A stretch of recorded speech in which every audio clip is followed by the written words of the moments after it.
Hi. Thank you for taking the time to tune in to Northeastern University's virtual presentation from the College of Science this morning, or this afternoon actually. For some of you it's a lovely day, and for others of you it's kind of gray, but we're glad that you're here.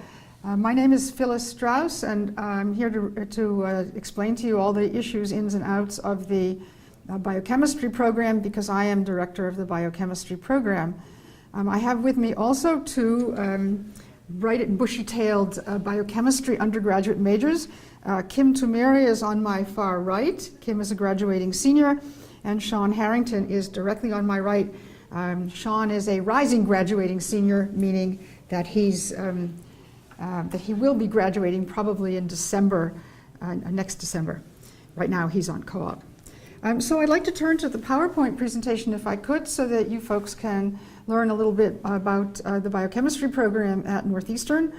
First of all, one of the most exciting things about our biochemistry program is that we have one foot in each of two departments. So we have two members of our coordinating committee from the biology department, that's myself and Jacqueline Perret, and two members from the chemistry department, that's David Budil and Carla Matos.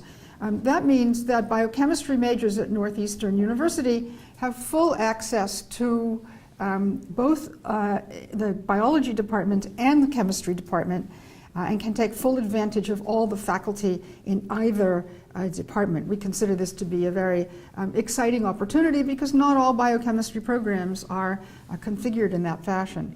We also have a very fine advising staff. We have Danielle Robert Massey, who is an academic advisor in the dean's office, who assists the faculty, and we assist her actually. We have Chris Egan, who's in charge of co-op opportunities for biochemistry majors, and we have a brand new secretary, Maureen Gordon-Greer, who tries to keep us all in line. On the next slide, we have just a summary of what biochemistry can do for you, because sometimes students don't see biochemistry at all as an undergraduate or as a high school course, and therefore aren't quite sure about what biochemistry is good for. Let me tell you, biochemistry is good for everything, and it's an in-depth experience in all sorts of professions. So for instance, biochemistry can lead you to medicine, biochemistry can lead you to pharma and biotech, biochemistry can lead you into education, biology or chemistry, or a number of different areas. Biochemistry can take you right into business, especially with all of the biotech that we have in this area. Biochemistry can take you into law and public policy, and I guarantee you there are not enough lawyers who are conversant in biochemistry, and the legal profession needs people with science and particularly biochemistry training. And from my point of view, biochemistry can lead you right into the research process, which is the stuff that I like the most. So in fact, NU offers you a range of opportunities to explore all of these opportunities. Now I might ask you, as I point out on the next slide, why select biochemistry at NU? After all, there are other universities that offer biochemistry. Well, because at Northeastern, this is a period of substantial research investment at Northeastern, which is a very exciting time to be joining the biochemistry group here. We are leaders in co-op and industrial placement. We have low student-faculty ratios. Our students are taught by world leaders and award winners. Our students are exposed to state-of-the-art instrumentation. It's really a warm and supportive environment, and you'll see more about that later. We have excellent links to the biomedical and industrial community, as evidenced by all the co-op placements that our students successfully hold. We have a quite innovative curriculum, and of course, this is Boston. So what are our curricular goals? Well, we want our students to come out with critical thinking skills and technical laboratory skills second to none. We want to make you attractive to the best graduate and professional schools, and we want to make you attractive to the best employers. After all, as Dr. Faraci said, who's Director of Research and Development at Pfizer, in a competitive job market, those with demonstrable technical skills will gain the competitive edge. And our kids do gain the competitive edge. How are we going to achieve this goal? Well, on the next slide, we show you that we have an innovative biochemistry curriculum. We'll go through that in just a moment. We have the co-op program, which benefits our students greatly. We have undergraduate research opportunities, and I'll be talking more about that shortly. We have a world-class faculty, which I've already said, and we have really strong student mentoring and development programs. So again, as someone from Bristol-Myers Squibb said to us, the co-op degree prepares biochemists for industry like no other program. Graduates are more mature, independent, and able to apply classroom knowledge to develop practical solutions instinctively. And I'll tell you just how true that is. When I have a student in my lab who's been doing a freshman or sophomore research experience, and they go out on co-op, and they come back again, they are honed for success. It's a very exciting thing to watch students come back after their first co-op experience. They understand what it means to really be a professional and to be successful. Now I'd like to review with you just briefly a sample Bachelor of Science curriculum. This is not set in stone, and there is considerable flexibility here. But if you look on the next slide, you can see that in the freshman year, we require a year of general chemistry, a year of calculus, which includes some differential equations. We require a year of biology. We require a semester of freshman English and a core course, so students have some choice. Students coming in with AP credit have more choice, and students coming in with AP credit in biology take a very special inquiries course that allows them an in-depth experience in place of Biology 1. And in the second year, we have organic chemistry and genetics and molecular biology, which then is the jumping off point for many of the more advanced courses that people will be taking both in chemistry, in physics, and in other particular courses. Also in this sample Bachelor of Science curriculum, you'll see marked off in yellow 3 6-month co-op opportunities. And I would like to point out to everybody that many of our students don't do 3 co-op opportunities, although they are there for the taking. Some people prefer to do 1, some people prefer to do 2, and some people prefer to take the full time and do 3. That's a choice the student can make, which means that the program indeed has a great deal of flexibility. Now, another one of the questions that we often get about biochemistry is about the PreMed requirements. Will biochemistry prepare a student for PreMed, for application to medical school? And in fact, on the next slide, it shows you that, in fact, we do offer all the required courses for application to medical school in preparation for the MedCat exam. So most of you know already, because you've been told by your high school counselors, that the MedCat exam is going to be changing, and we are fully on top of this and ready to, and in the process of modernizing our curriculum to meet these new requirements. This is an exciting opportunity for us, and you will be fully prepared. I'd like to go briefly into some research opportunities at Northeastern. We offer research opportunities in departmental research. We have faculty labs. We have a number of centers, including the Antimicrobial Discovery Center, the Barnett Institute, the Center for Drug Discovery, the Center for Neglected Disease. There's a lot of the Nanopam Medicine Program, and finally the New England Institute for Inflammation and Tissue Protection. All of these places, all of these institutes enjoy having undergraduates. Some require a little bit more preparation than others. It's up to the student to seek these out and convince the faculty member that the faculty member wants this student in his or her lab. Then I'd like to go on to a little bit about explaining about the co-op experience. I've told everybody that you don't have to do 3 co-op experiences, but they often build one on the other. And I have on my right where Shawn is going to talk about his 3 experiences, and Kim will be talking later on about her, not only her co-op experiences, but her international co-op experience. Many of these are all coordinated through the co-op division, and there is assistance in finding co-op opportunities. We have staff whose job it is to make these opportunities available to students. What they lead to actually is that very often our students get jobs when they graduate because they are so well prepared and do so well on the co-op, in their co-op placements, that employers are very happy to have them back. And as everybody understands, if you are known already in the industry and you apply for the job, people say, well, gee, we know this person will fit in very well, so that would be absolutely fantastic to have Joe or Mary or Phyllis back again. Again, I'm pointing out that we do have worldwide international co-op opportunities, and Kim will say something about that later. And the next slide just shows you examples of co-op positions. This happens to be a web listing, but if we go on to the next slide, we have a listing, just a long listing of employers, both in the Boston area, in New England area, and across the United States, but remember also worldwide as well. Now, what kind of support do we have for our majors? No fun if you are floundering through your 4 or 5 years at Northeastern University. We have lots of support for our majors. First of all, we have a really vigorous biochemistry club, which is an ASBMB student affiliate, ASBMB being the American Society for Biochemistry and Molecular Biology. And indeed, we will be hosting a reception at the annual meeting for ASBMB, which is being held in Boston this coming April. We're very excited about that activity. We have many professional activities that we encourage our students to participate in, seminars, professional meetings, site visits. In fact, in the inquiries course that I give in the fall, I require my students to attend at least 3 professional seminars.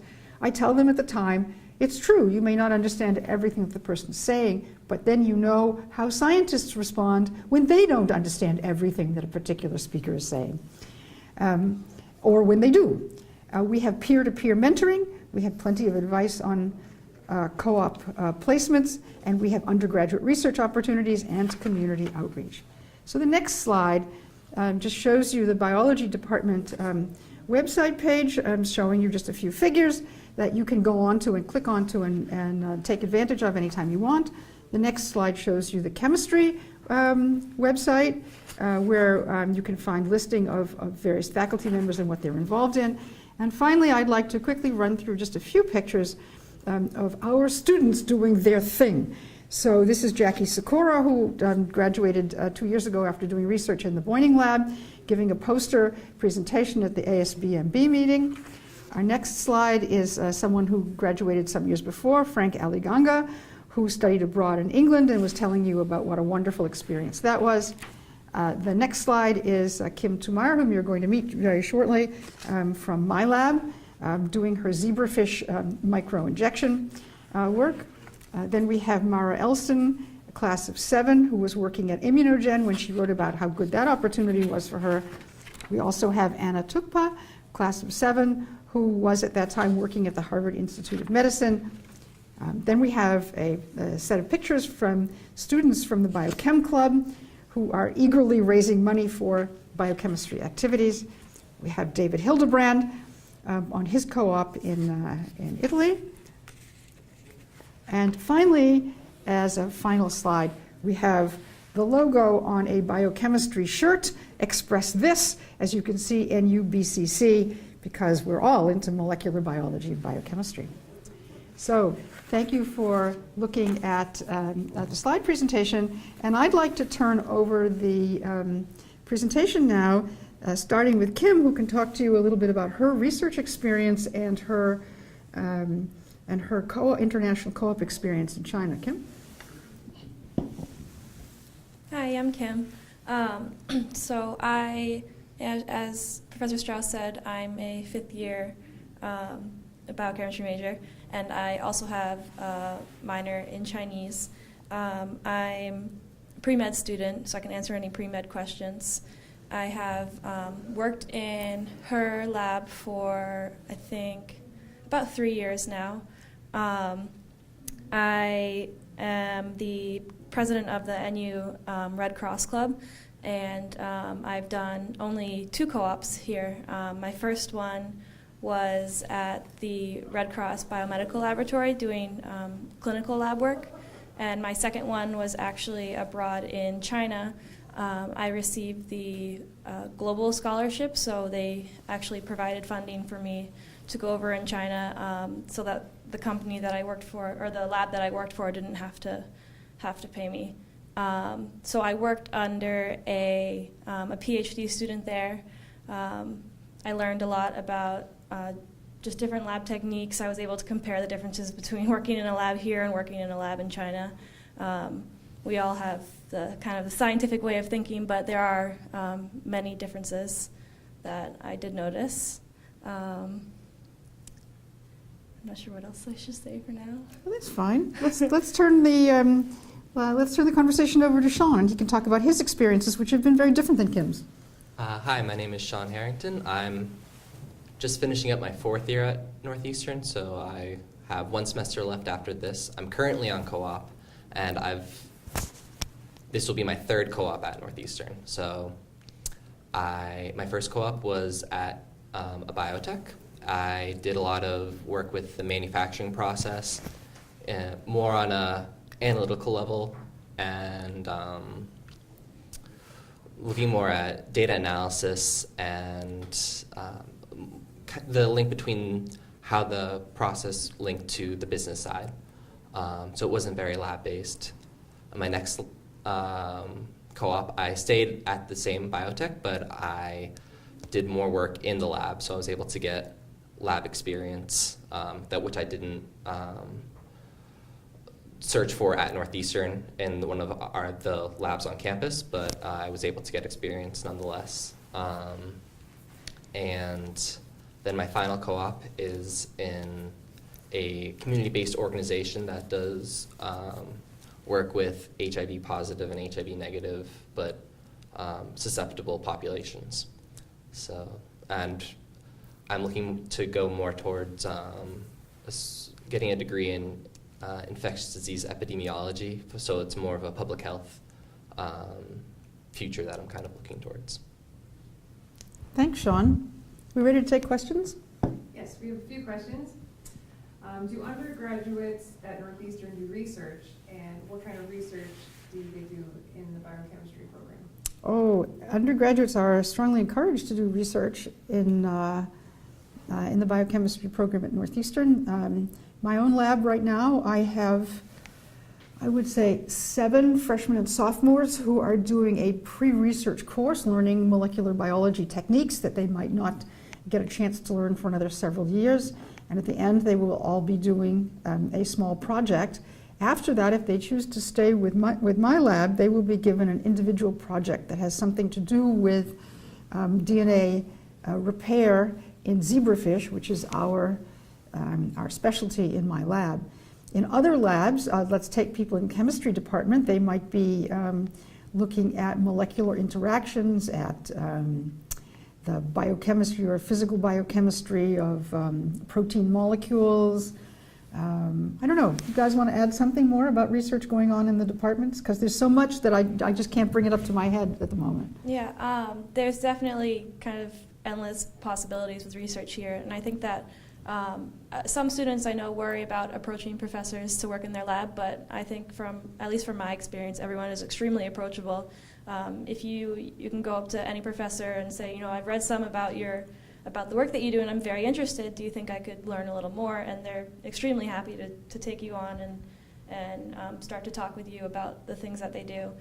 In my own personal experience, I was connected to Professor Strauss because I received work study money my freshman year, and I was assigned to her lab to kind of help care for the fish and wash dishes and bottles and things like that.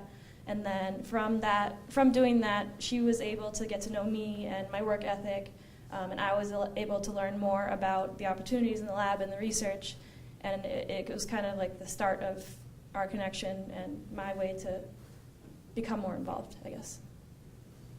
Okay. We have another question. Will I be prepared for medical exams if I major in biochemistry? Absolutely, because you'll be covering all of the necessary material that would be covered in the MedCats. In addition, we're revising the curriculum even as I speak, so that all of our students will indeed have the necessary experience for taking MedCats. Okay. What is the difference between biology, chemistry, and biochemistry? I better make sure that my chemistry colleagues are going to agree with what I have to say here. From my point of view, being in a biology department, being a biochemist in a biology department, biologists tend to approach questions from the living system's point of view.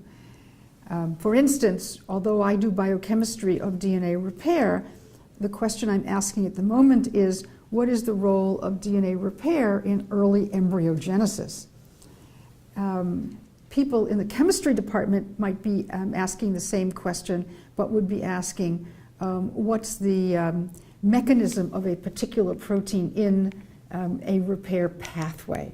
So also I would say that chemists tend, on the whole, to be much more machine-oriented. They want to be looking at the physical interactions of molecules with each other in a more sort of physicsy, more chemistry type of approach. In biochemistry, we try to combine all of these and make the best out of all the, and take the best out of all the worlds. If I have AP credit for biology, what is my first course in biology? If you have AP credit in biology and you major, and you're a listed major as biology or biochemistry, your first course will be an inquiries course, so that you will not have to take Bio 1 and 2, and you will be taking an enrichment course where there are 5 choices which you would be able to select when you register over the summer. And these 5 choices depend very much on the faculty member who's giving the course. So it's each in our own area of expertise. Okay, and what is international co-op, and how can a student in biochemistry get an international co-op? I'm going to turn that question over to Kim. I know for biochemistry, we don't have too many international co-ops set up, but it's very easy to approach someone on our own. In my case, I approached a lab that we had a connection with. We had a postdoc that had originally come from that lab, and much of our research with zebrafish does overlap in many regards. So I approached them on my own, and I said that I would love to work with them, and that I'm studying Chinese, so it all kind of would work out perfectly. And that I said, as long as I get this scholarship that Northeastern offers, would you be willing to have me in your lab? And I think that most labs or most companies or organizations are pretty willing to take on someone who, especially that they won't have to provide any financial support for. So they were more than willing to have me. So I went over to China for 4 months and had an incredible experience, all paid for. So there are international co-ops that are listed through the co-op placement service, but I will also tell you about another student of mine who graduated 2 years ago, where she identified an opportunity supported by the European Economic Community and approached a professor in Munich, and I wrote letters of recommendation, and then she just spent 6 months in München as an international co-op, and had a great experience learning how German labs work in comparison to American labs. Okay. How many students have done co-ops in the field of forensic science, or are there opportunities for forensic science available? That's a good question. There are opportunities for doing forensic science, but I would say potentially that forensic science really depends these days upon biochemistry and molecular biology. So it would be better for a student who is interested in a graduate program in forensic science to spend time in a lab working on molecular biology and biochemistry and getting those skills down pat, so that when they moved into, let's say, a co-op in forensic science, they would know what it means to do genetic profiling and identification through PCR. Okay. I have AP credit for calculus. Do I have to take math? Well, now that depends upon which AP credit you have. So if you have AB credit, the answer is yes, and I'll explain that in just a moment. And if you have BC credit, the answer is no. But if you have AB credit, we want you to take calculus because we want you to have some differential equations. And AB credit does not give you any of that experience. You need that experience for physical chemistry. And so really, folks, thank you very much for tuning in. It's been a pleasure talking with you all. And I hope that if you have any further questions, that you won't hesitate to contact us. Thank you very much.